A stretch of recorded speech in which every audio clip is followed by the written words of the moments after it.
다윗이 골리앗을 죽였을 때 이스라엘 여인들이 사울의 죽인 자는 천천히요 다윗은 만만이로다 라고 말합니다. 이 얘기를 듣자 사울은 다윗을 향하여 시기질투를 느끼게 되고 그 후로 3,000명의 군사를 거느리며 다윗을 죽이려고 10년간을 쫓아다닙니다. 한때 왕좌에 있던 자가 다윗을 연단하는 악한 도구로 쓰임받게 되는 것이죠. 우리 모두는 하나님의 도구로 쓰임을 받습니다. 그때그때 선한 도구 혹은 악한 도구로 쓰임받습니다. 마음을 다루기 위해 각 사람을 사용하시는데요.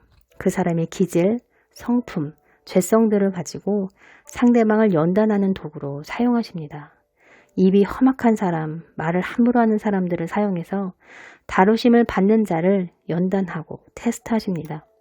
어떻게 반응하는지 보시고 자신이 얼마나 연약한 존재를 깨닫게도 하시며 연약한 마음을 다루기 위해 상처도 받게 하십니다. 이런 다루심들을 통해 연약한 심령이 단단해지죠. 하나님께서 우리를 오냐오냐 그래 오고오고 이렇게 약하게 다루시면 우리 내면이 단단해지지 않습니다.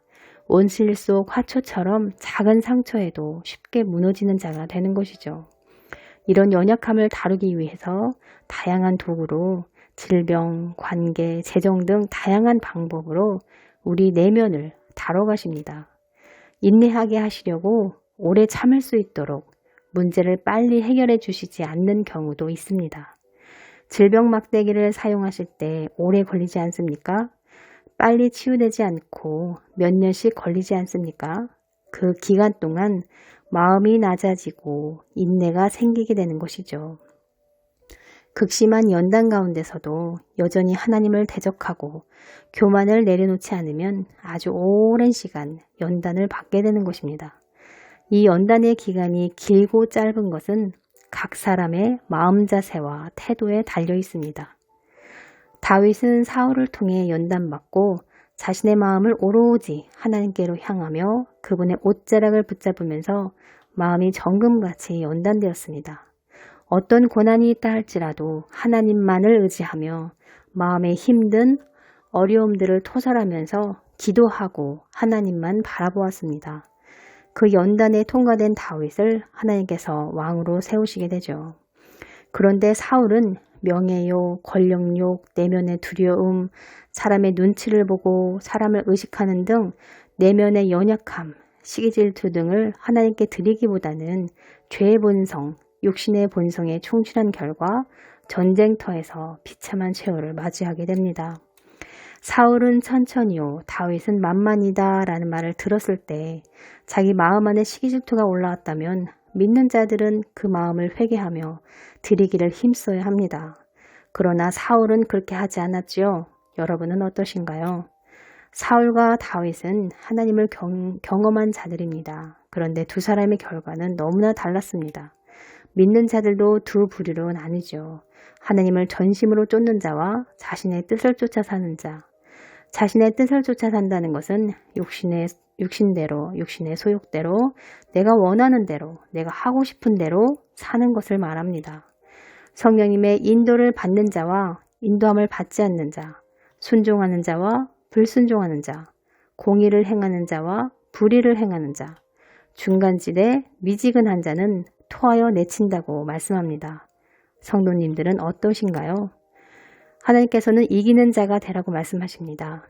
이기는 자가 되려면 자신을 철저하게 깨뜨려야 합니다. 자기를 부인하면서 나를 깨뜨려야 내려놓고 비워진 부분에 성령님으로 채워져서 그분의 힘과 권능으로 이기는 삶을 살 수 있게 되는 것이죠. 나를 깨뜨리지 않으면 내가 주인된 삶을 살게 됩니다. 내 안에 예수로 사는 게 아니라 옛자를 그대로 유지한 채 육신대로 살아가게 됩니다. 신앙생활을 하는 게 아니라 종교 행위를 하며 살게 되죠. 마음이 새롭게 되지 않으면 옛자의 생각과 마음으로 살게 됩니다. 경건의 모양만 있고 경건의 능력은 없는 자가 됩니다. 여전히 시기질투하고 여전히 상처를 잘 받는, 여전히 거짓말하고 여전히 탐욕스러운 자로 살게 되는 것이죠. 하나님께서는 우리의 마음이 변화받길 원하십니다. 내 마음에 어떠함을 들이지 않으면 변화받을 수 없고 인도함에 순복되지 않으면 변화될 수가 없는 것이죠.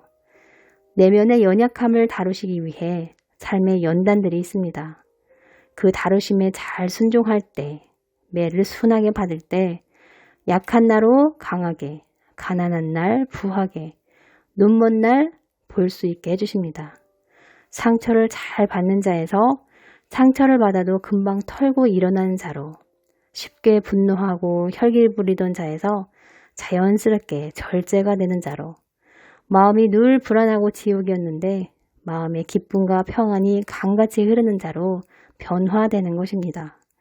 할 수 없다, 불가능하다 이런 믿음을 파쇄하고 부지런히 마음을 들이며 승리하시길 축원합니다. 뒤로 물러나 침륜에 빠지는 자가 아니라 믿음으로 돌파하며 이기는 자가 되시길 예수님 이름으로 축복합니다. 예배를 많이 드린다고 변화되는 것도 아니고 많은 메시지를 듣는다고 변화되는 것 아닙니다. 경건의 연습을 매일 하시고 그분의 인도하심에 순종하셔야 합니다. 그러려면 보는 눈, 듣는 귀, 깨닫는 마음이 있어야겠지요. 깨닫지 못하니 모르는 것입니다. 보고도 보지 못하고 들어도 듣지 못하기 때문에 이사야의 말씀처럼 내면이 고침받을 수 없게 되는 것이죠.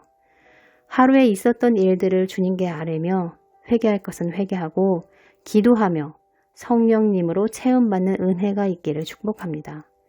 시기질투하지 말아야지 굳게 다짐해도 자기 마음 안에 시기질투의 영이 있기 때문에 또 시기질투하게 됩니다.